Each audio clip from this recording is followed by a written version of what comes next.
Bismillahirrahmanirrahim. Assalamualaikum warahmatullahi wabarakatuh. Innal hamdalillah nahmaduhu wa nasta'inuhu wa nastaghfiruh wa na'udzu billahi min shururi anfusina wa min sayyiati a'malina.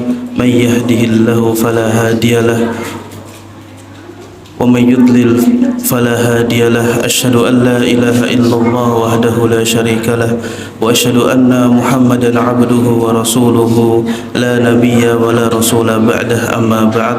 اللهم علمنا ما ينفعنا وانفعنا بما علمتنا وزدنا علما وعملا وهدى والتقى يا رب العالمين.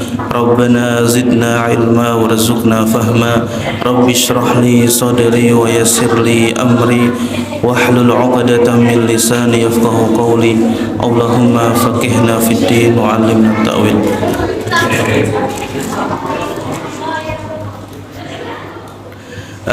Baik, bapak-bapak, ibu-ibu sekalian, jamaah sholat maghrib yang semoga dirahmati oleh Allah Subhanahu wa Ta'ala.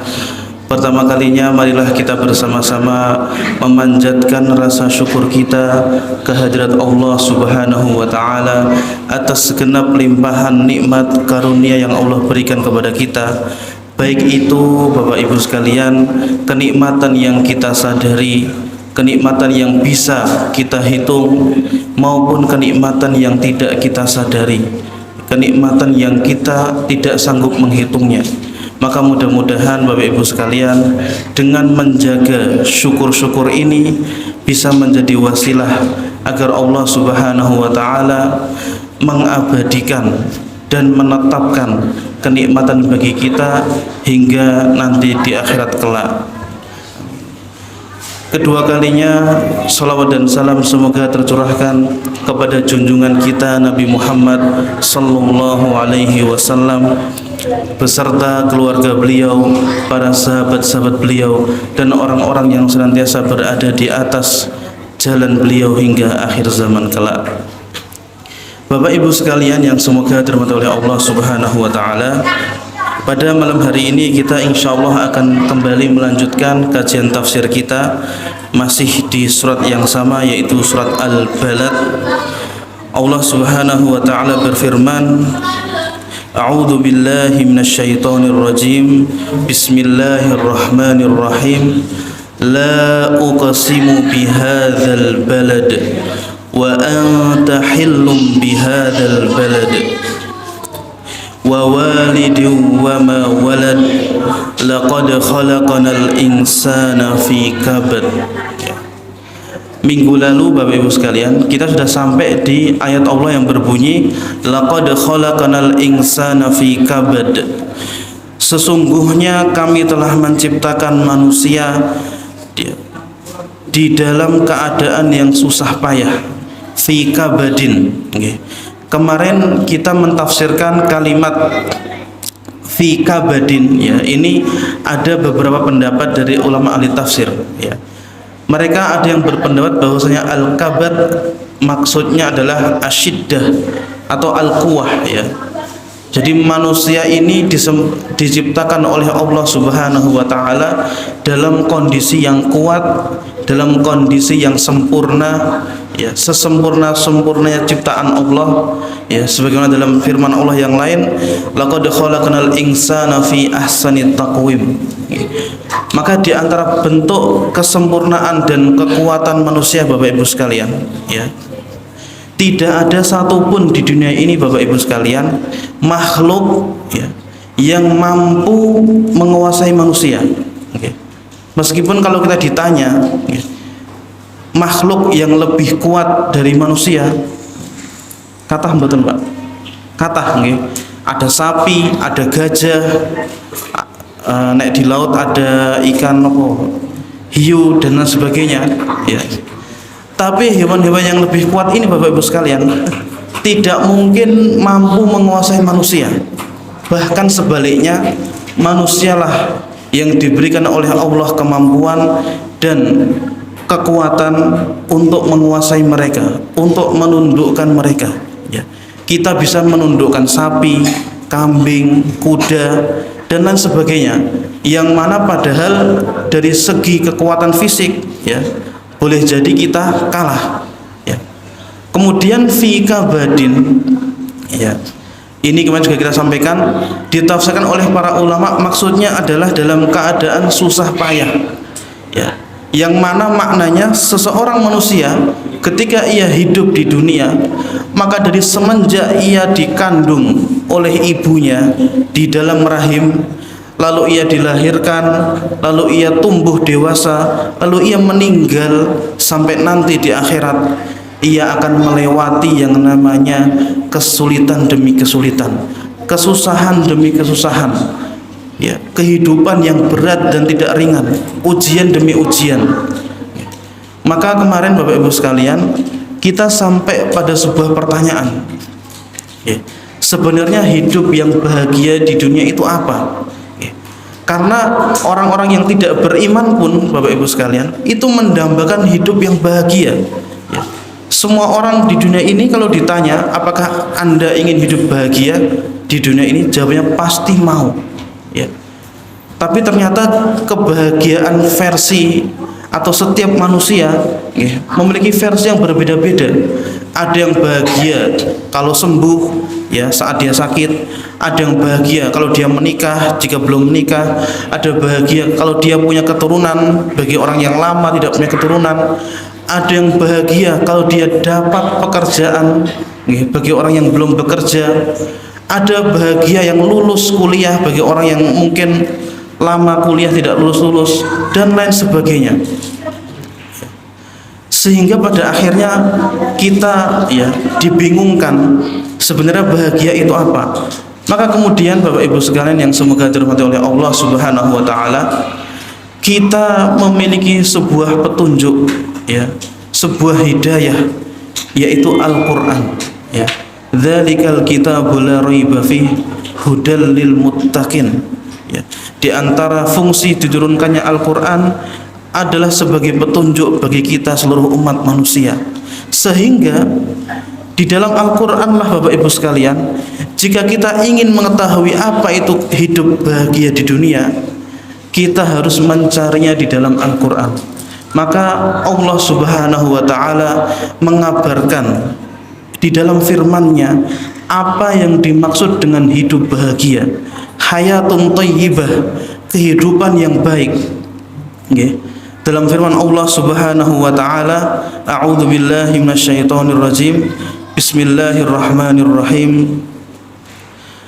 Man 'amila shalihan min dzakarin aw untha wa huwa mu'minun falanuhyiyannahu hayatan thayyibah wa lanajziyannahum ajrahum bi ahsani ma kanu ya'malun.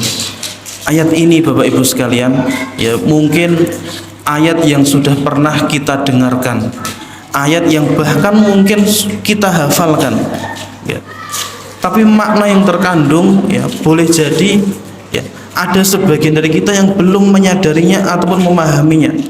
Maka pada malam hari ini ya, kita bersama-sama ya, menyelami dan mentadabburi ya, bagaimana Allah mengabarkan di dalam Al-Qur'an tentang hidup yang bahagia, hidup yang baik bagi seorang hamba yang muslim. Maka Allah berfirman, man 'amila shaliha, barang siapa yang mengerjakan kebaikan, min dzakarin au untha, baik dari laki-laki maupun perempuan, wa huwa mu'minun, dan dia beriman, falanuhyiyannahu. Okay. Kalimat falanuhyiyannahu ini Bapak Ibu sekalian, kalau di dalam ilmu bahasa Arab ini menggunakan tiga kalimat penekanan yang artinya Allah benar-benar ingin memastikan, atau kepada kita para hamba jangan ragu. Kenapa? Karena pertama Bapak Ibu sekalian ada huruf fa ya. Fa ini litaukid, untuk menekankan. Kemudian ada huruf lam, fala ya. Lam ini juga nanti di dalam ilmu nahwu disebut sebagai lamut taukid, lam yang artinya menekankan sesuatu yang akan dikabarkan setelah huruf tersebut. Lalu di akhir kalimat ya Allah menggunakan nunut taukid, falanuhyiyannahu, ya ada nun yang bertasydid. Ini Bapak sekalian juga disebut taukid. Ya, maka dalam satu kalimat yang singkat ini falanuhyiyannahu terkumpul 3 taukid, terkumpul 3 penekanan. Yang maknanya apa Bapak sekalian? Kita tidak boleh ragu, tidak boleh khawatir, dan kita harus yakin bahwasanya kehidupan yang hayatan thayyibah adalah kehidupan yang sesuai dengan ayat ini. Ya.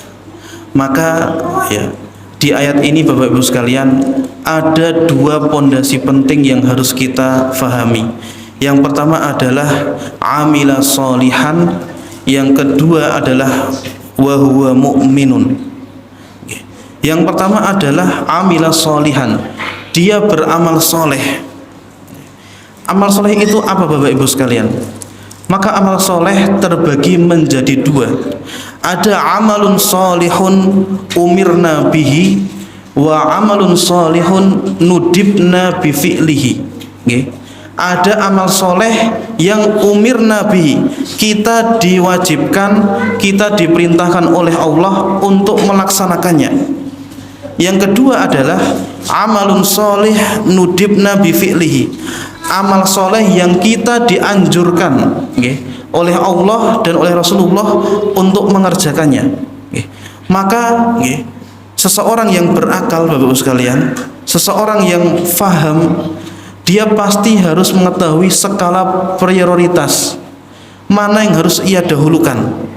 Maka suatu kesalahan Bapak Ibu sekalian atau ketidaktepatan jika kita mendahulukan amalun soleh nudibna bifi'lihi ala amalin soleh umirna bifi'lihi.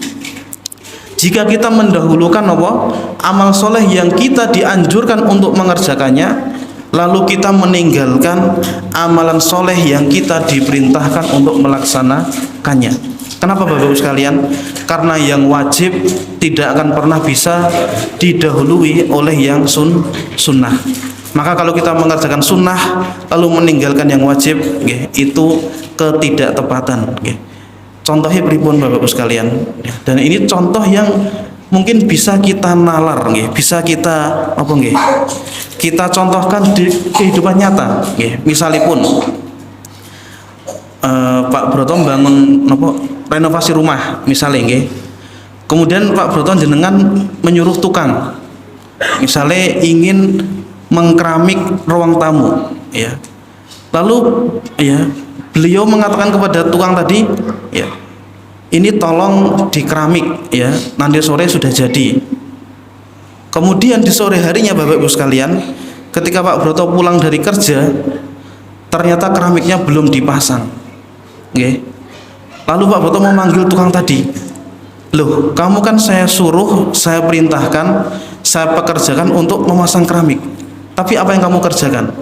Kemudian Bapak Ibu sekalian, Pak tukang tadi menjawab, Pak, ini keramiknya belum saya pasang, tapi tanaman jenengan sudah saya siram, mobil jenengan sudah saya cuci.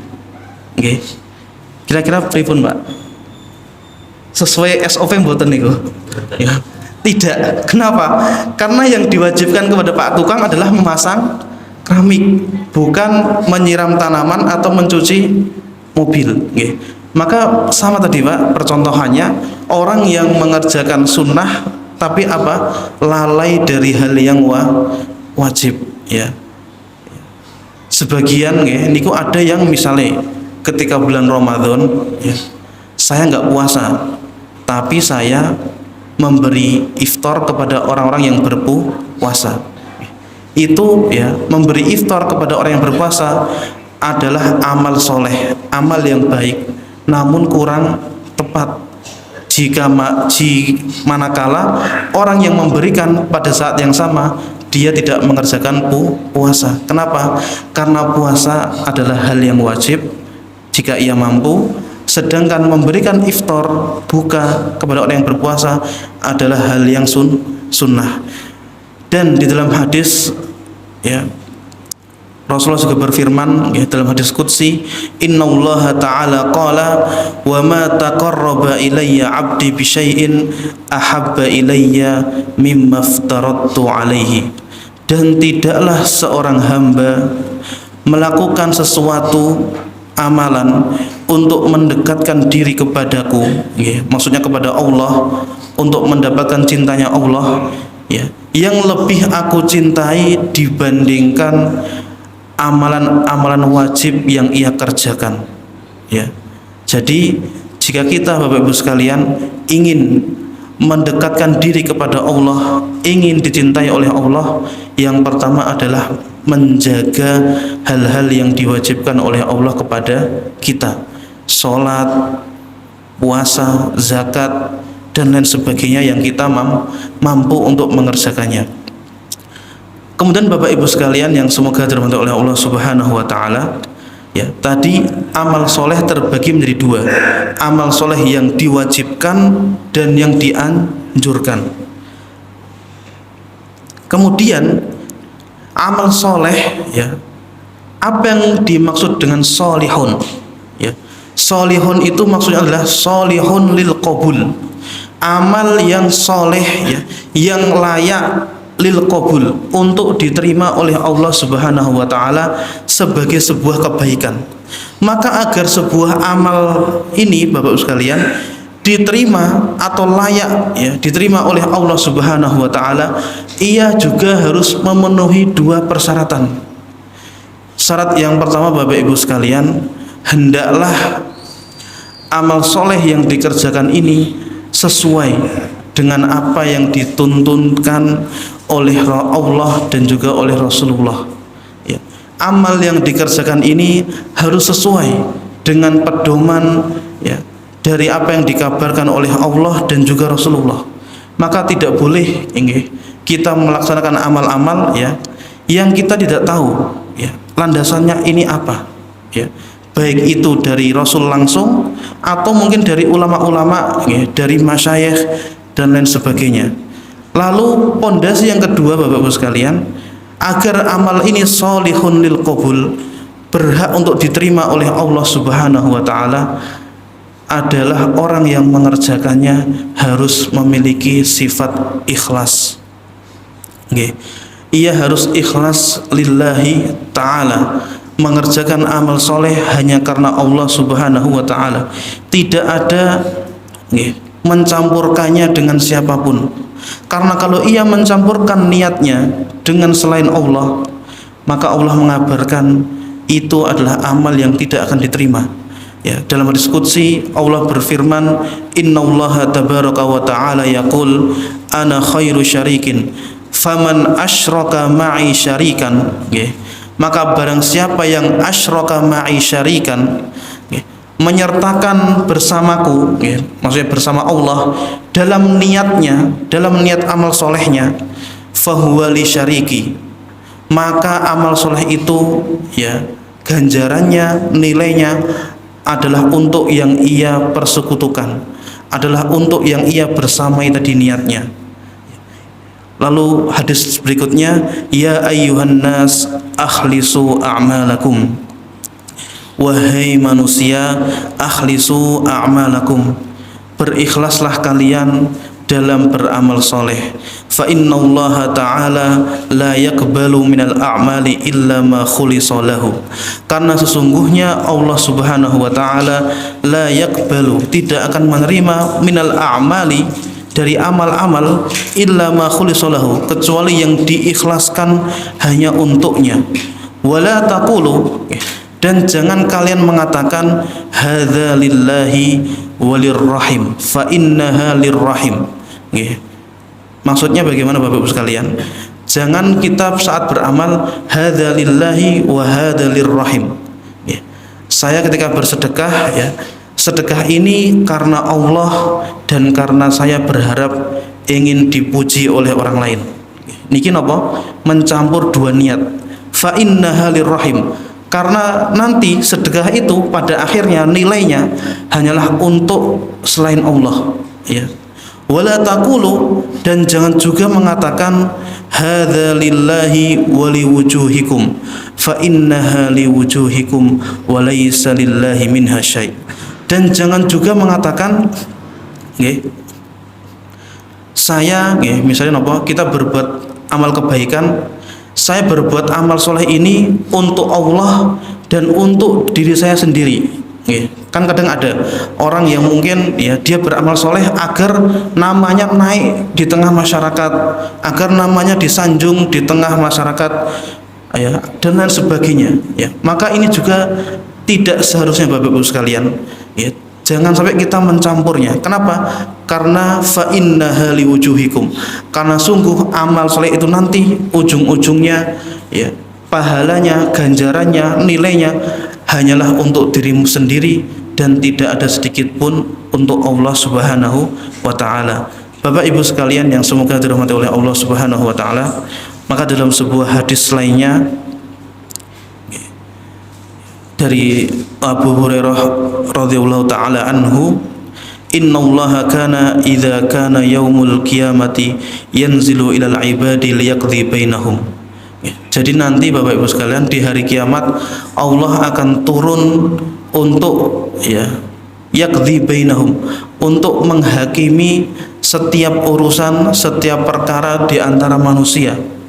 Wa kullu ummatin jathiyatun. Kemudian setiap umat akan berkumpul. Umat Nabi Muhammad dengan umatnya Nabi Muhammad, umatnya Nabi Isa dengan Nabi Isa, dan seterusnya. Fa awwalu man yad'u bihi rajulun jama'al Qur'an wa rajulun qutila fi sabilillah wa rajulun katsirul mal. Maka yang pertama dipanggil pada hari itu Bapak Ibu sekalian adalah laki-laki yang jama'al Qur'an, menghafalkan Al-Qur'an. Wa rajulun qutila fi sabilillah, laki-laki yang berperang di jalan Allah. Wa rajulun katsirul mal, dan laki-laki yang hartanya banyak atau melimpah. Maka Allah bertanya ya lil qari, kepada penghafal Al-Qur'an tadi, alam u'allimka ma anzaltu ala rasuli, bukankah aku telah mengajarkan kepadamu ya Al-Qur'an yang aku turunkan kepada Rasulku, yaitu kepada Rasulullah. Maka hamba tadi menjawab Bapak Ibu sekalian, qala bala ya rabbi, benar wahai Rabbku. Famada amilta fima alimta, maka apa yang engkau kerjakan dengan apa yang engkau hafalkan atau yang engkau ketahui. Maka hamba tadi menjawab, kuntu aqumu bihi ana al-laili wa ana an-nahar. Aku wahai Allah menggunakan hafalan Al-Qur'anku tadi untuk sholat di malam hari dan di siang hari. Ya, ini Bapak Ibu sekalian bisa kita ganti pertanyaannya. Mungkin kita banyak berzikir ya dan lain sebagainya, nanti akan ditanya oleh Allah. Ya, kalau kita menjawab saya begini-begini ya Allah, lalu apa jawaban Allah dari Subhanahu wa taala? Qala kadzdzabta, engkau telah berdusta.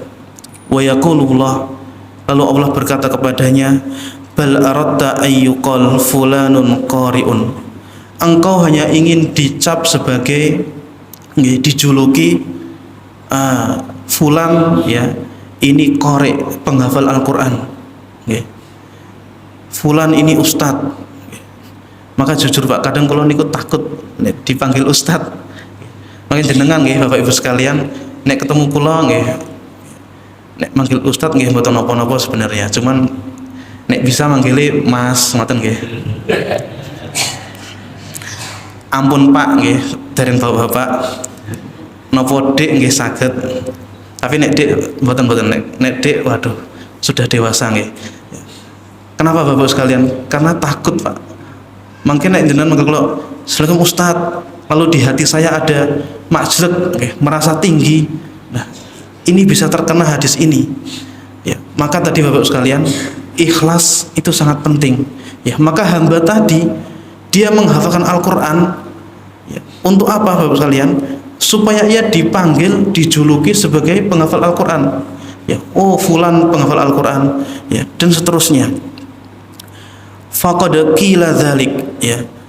Dan engkau ya, Allah mengajukan firman-Nya, telah mendapatkan balasan tersebut, ya. Maksudnya saat kamu wahai hambaku menghafalkan Al-Qur'an untuk dipanggil penghafal Al-Qur'an, kamu telah mendapatkannya di dunia, ya. Lalu dipanggillah sahibil mal, orang yang banyak hartanya.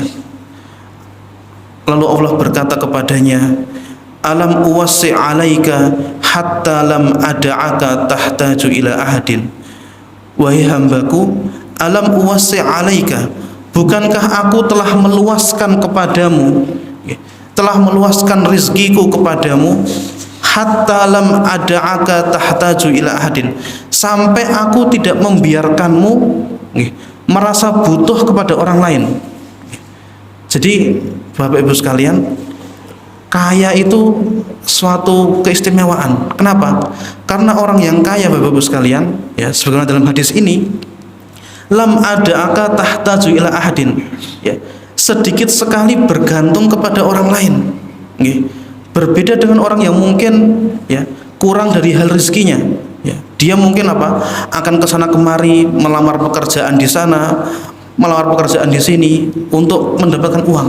Tapi orang yang kaya, ya, sebagaimana dalam firman Allah di sini, ya, diluaskan rezekinya oleh Allah dan dijaga oleh Allah dari merasa butuh, dari merasa membutuhkan, ya, bantuan dari orang lain, ya, hingga ia tidak harus merendahkan diri sebagaimana orang-orang miskin mungkin harus merendahkan diri agar mendapatkan harta dan lain sebagainya. Maka orang kaya tadi, Bapak sekalian, menjawab, qala bala ya rabbi, benar wahai Rabbku. Lalu Allah bertanya kembali, famadza amilta fima ataituka, maka apa yang engkau perbuat fima ataituka, dengan rizki-rizki yang telah aku datangkan kepadamu, yang telah aku titipkan kepadamu. Maka hamba tadi menjawab, qala kuntu asilur rahim wa atasaddaqu, kuntu asilur rahim, ya Allah, dengan harta tadi saya menyambung tali kekerabatan. Ya, maksudnya hamba ini mengatakan, hartaku yang banyak tadi, ya Allah, aku pakai untuk membantu saudara-saudaraku, kerabat-kerabatku, ya, wa atasaddaqu, dan aku bersedekah kepada orang lain sebanyak-banyaknya. Maka Allah menjawab, fayaqulullah lahu kadzabta, engkau berdusta. Lalu Allah melanjutkan firman-Nya, bal aradta ayyuqal fulanun jawadun faqad qila dzalik, akan tetapi engkau wahai hambaku banyak membantu kerabatmu, banyak bersedekah kepada orang lain, hanya agar engkau disebut sebagai fulanun jawadun, fulan orang yang dermawan, fulan orang yang banyak memberi. Faqad qila dzalik, maka engkau telah mendapatkan apa yang kamu inginkan. Kemudian berikutnya, Bapak sekalian, orang yang berperang di jalan Allah, ya, didatangkan juga, lalu ditanya, ya, apa yang kau berbuat, ya, ketika berperang di jalan Allah. Lalu hamba ini menjawab, amarta bil jihadi fi sabilik faqataltu hatta qutiltu, aku wahai Allah, ya, telah berperang di jalan Allah dengan hartaku, dengan jiwaku, sampai aku terbunuh di jalanmu. Maka Allah kembali berfirman, kadzabta, engkau berdusta. Lalu Allah melanjutkan firman-Nya, bal aradta ayyuqala fulanun jari'un, tapi engkau hanya ingin dicap sebagai fulan, orang yang pemberani, fulan, seorang pahlawan. Faqad qila dzalik, dan engkau telah mendapatkannya di dunia, ya, maksudnya engkau telah dijuluki sebagai pahlawan, sebagai pemberani, dan lain sebagainya. Lalu Abu Hurairah melanjutkan sabdanya atau menukil sabda Rasulullah, ya Abu Hurairah, ulaika tsalatsah awwalu khalqillah tusa'aru bihimun naru yaumal qiyamah. Wahai Abu Hurairah, mereka bertiga adalah orang-orang yang pertama kali dikenakan api neraka pada hari kiamat. Lalu Bapak Ibu sekalian yang semoga dirahmati oleh Allah Subhanahu wa taala, salah seorang sahabat yang bernama Muawiyah ibni Abi Sufyan, ketika mendengar hadis ini, beliau berkata, faqad fa'ala bihim haula'i fa kaifa biman baqiya minan nasi thumma baka. Muawiyah berkata, Bapak sekalian, mereka bertiga tadi sudah berbuat amal soleh tetapi masih dikenakan api neraka, ya, masih terkena api neraka. Lalu beliau mengatakan, lantas bagaimana dengan orang-orang selain mereka bertiga? Ya, maksudnya adalah lantas bagaimana dengan orang-orang yang amalannya mungkin tidak seperti mereka bertiga? Kemudian sahabat Muawiyah, Bapak sekalian, menangis dengan tangisan yang sangat dahsyat, ya, sampai-sampai orang-orang di sekitar ini takut kalau Muawiyah ini sakit atau pingsan, ya. Kemudian sahabat Muawiyah, Bapak Ibu sekalian, ya, setelah setelah reda tangisannya, ya, beliau menukil firman Allah Subhanahu wa taala yang sesuai dengan hadis tadi, man kana yuridul hayatad dunya wa zinataha nuwaffi ilaihim a'malahum fiha wa hum fiha la yubkhasun ulaika alladzina laysa lahum fil akhirati illa an-nar wa habita ma sana'u fiha wa batilum ma kanu ya'malun. Barang siapa yang menghendaki kehidupan di dunia dan perhiasannya, pujian-pujiannya, sanjungan-sanjungannya, penghargaan-penghargaan di dalamnya, maka pasti akan kami berikan balasan yang penuh, okay, atas pekerjaan mereka di dunia, okay, atas amalan soleh yang telah mereka perbuat di dunia, ya. Jadi ayat ini mengabarkan kepada kita, Allah itu tidak mendolimi siapapun, ya. Kalau kita di dunia beramal soleh untuk mendapatkan perhiasan dunia, pujian manusia, penghargaan manusia, maka di ayat ini Allah berfirman, nuwaffi ilaihim a'malahum fiha, kami akan memberikan balasan yang penuh, yang sempurna atas amal-amal mereka ketika di dunia. Wa hum fiha la yubkhasun, dan mereka ketika di dunia tidak akan dirugikan sedikit pun, ya. Maksudnya nopo? Nek sudah menghafal Al-Qur'an, agar disebut seorang penghafal Al-Quran, ya, pasti akan Allah berikan, tidak akan Allah buat rugi di dunia. Kalau bersedekah, ya, memberi untuk dijuluki sebagai orang yang dermawan, pasti akan Allah berikan, Pak. Pujian itu akan Allah datangkan untuknya, akan Allah datangkan manusia-manusia untuk memujinya, menyanjungnya, ya. Jadi Allah tidak mendoliminya, ya. Jika ia berperang di jalan Allah, ya, agar disebut pahlawan, Allah pun akan memberikannya, ya. Hum fiha la yubkhasun, mereka di dunia tidak akan dirugikan sedikit pun. Tetapi ayat yang berikutnya, Bapak Ibu sekalian, ya, ulaikal ladzina laisa lahum fil akhirati illan nar wa habita ma sana'u fiha wa batilum ma kanu ya'malun. Mereka itu adalah orang-orang yang tidak memperoleh sesuatu di akhirat nanti illan nar, kecuali neraka. Wa habita ma sana'u, dan sia-sialah di sana, ya, wa habita ma sana'u fiha, dan sia-sialah di sana apa yang telah mereka usahakan ketika di dunia. Amal soleh yang mereka kerjakan di dunia akan sia-sia kapan, Pak? Ketika di akhirat. Mengapa? Karena ketika di dunia mereka telah mendapatkan balasannya, berbentuk, ya, sanjungan dan lain sebagainya.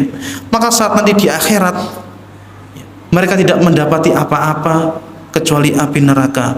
Wa habitu ma sana'u fiha wa batilum ma kanu ya'malun. Maka terhapuslah apa-apa yang telah mereka kerjakan. Terhapuslah, Bapak Ibu sekalian, pahala dari amal-amal soleh yang telah mereka kerjakan. Sehingga Bapak Ibu sekalian yang semoga dirahmati oleh Allah Subhanahu wa taala, hendaklah kita dalam setiap amal kita, ya, menjaga untuk selalu ikhlas lillahi taala. Saat hati ini sedikit condong, ya, kepada pujian dari orang lain, sanjungan dari orang lain, ya, segera kita beristighfar kepada Allah, meminta ampun agar kau dikembalikan lagi, Bapak Ibu sekalian, ikhlas karena Allah Subhanahu wa taala. Karena kalau kita, ya, tidak mengikhlaskan amal yang kita perbuat, ya, maka yang kita dapatkan ya tadi hanyalah sanjungan, penghargaan yang tidak akan berguna bagi kita saat kita telah meninggal dunia. Bapak Ibu sekalian yang semoga dirahmati oleh Allah Subhanahu wa taala. Ya, tadi man amila sholihan. Ya, jadi pilar yang pertama adalah beramal soleh. Wa huwa mu'minun. Kemudian dia beriman. Ya, beriman bagaimana maksudnya Bapak Ibu sekalian? Beriman maksudnya dia yakin seyakin-yakinnya bahwa setiap amal soleh yang ia kerjakan ya, pasti akan diberikan balasan oleh Allah Subhanahu wa taala. Maka saat ia yakin Bapak Ibu sekalian akan datangnya balasan dari Allah Subhanahu wa taala, ya, seketika itu ya, ia tidak akan lagi peduli dengan balasan dari selain Allah. Okay. Kalau dia yakin ya, amal soleh ini pasti akan dibalas oleh Allah dengan balasan yang lebih baik, ya, maka ia tidak akan lagi ya, memikirkan apa balasan dari selain Allah Subhanahu wa taala. Kemudian iman Bapak Ibu sekalian adalah sesuatu atau kenikmatan yang paling mahal di dunia ini, ya, yang diminta oleh orang-orang soleh sebelum kita, ya. Di antara contohnya Bapak Ibu sekalian adalah doanya Nabi Yusuf alaihissalam. Nabi Yusuf niku Bapak sekalian dari segi materi ya itu sudah tidak kurang apa-apa. Beliau adalah orang yang sangat tampan, ya, seorang pejabat kerajaan Mesir pada waktu itu. Tentu beliau juga orang yang kaya, ya. Tapi ternyata ketika beliau berdoa, doa yang beliau ucapkan adalah tawaffani musliman wa alhiqni bis-sholihin. Ya Allah, wafatkanlah aku sebagai seorang muslim, sebagai seorang mukmin, wa alhiqni bis-sholihin, dan pertemukanlah aku dengan orang-orang yang soleh. Ya. Tadi itu doa dari orang yang dunianya dimudahkan oleh Allah Subhanahu wa taala. Lalu di ayat lainnya Bapak sekalian ada doa dari orang yang dunianya sangat-sangat dipersulit oleh Allah Subhanahu wa taala. Siapa mereka? Para penyihirnya Fir'aun ketika dikalahkan oleh Nabi Musa, lalu mereka beriman kepada Allah, ya, percaya kepada Nabi Musa, lantas mereka disiksa oleh Fir'aun, ya, dengan dengan siksaan yang luar biasa, ya.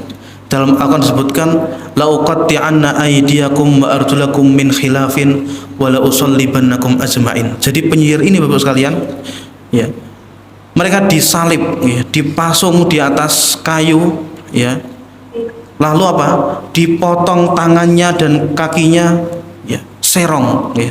Tangan kanan dipotong, tangan kanan dipotong, berarti kaki kiri dipotong. Lalu tangan yang kanan dipotong, kaki yang kiri dipotong. Ini kan Bapak sekalian sebuah siksaan yang sangat luar biasa. Tapi doa mereka Bapak Ibu sekalian bukan ya Allah tolong hamba, lepaskanlah hamba dari siksa ini. Ternyata doa yang mereka ucapkan yang diabadikan di dalam Al-Quran adalah Rabbana afrigh alaina sabra wa tawaffana muslimin. Ya Allah, berikanlah kepada kami kesabaran, wa tawaffana muslimin, dan wafatkanlah kami dalam keadaan menjadi orang yang muslim, menjadi orang yang mukmin. Maka Bapak Ibu sekalian, ini adalah doa yang harus senantiasa kita ucapkan, kita ulang-ulang dalam salat kita, dalam munajat kita kepada Allah Subhanahu wa taala, ya, agar Allah menjaga iman dan Islam yang hari ini kita miliki sampai kita nanti menghadap Allah Subhanahu wa taala. Karena ya, iman dan Islam adalah nikmat yang paling besar di dunia ini yang tidak akan bisa dilampaui oleh kenikmatan apapun. Demikian Bapak Ibu sekalian yang semoga dirahmati oleh Allah Subhanahu wa taala yang bisa kami sampaikan. Mudah-mudahan Allah Subhanahu wa taala menjaga hati kita agar senantiasa ikhlas beramal soleh karena Allah Subhanahu wa taala, dan memudahkan kita untuk menjalankan hal-hal yang diwajibkan oleh Allah kepada kita serta menjaga iman kita. Maka dengan demikian mudah-mudahan kita bisa memperoleh hayatan thayyibah, kehidupan yang baik, kehidupan yang bahagia baik di dunia maupun di akhirat. Amin ya rabbal alamin. Mari kita tutup dengan membaca hamdalah bersama-sama. Alhamdulillahirabbil alamin. Subhanakallahumma bihamdika asyhadu an la ilaha illa anta astaghfiruka wa atubu ilaik. Assalamualaikum warahmatullahi wabarakatuh.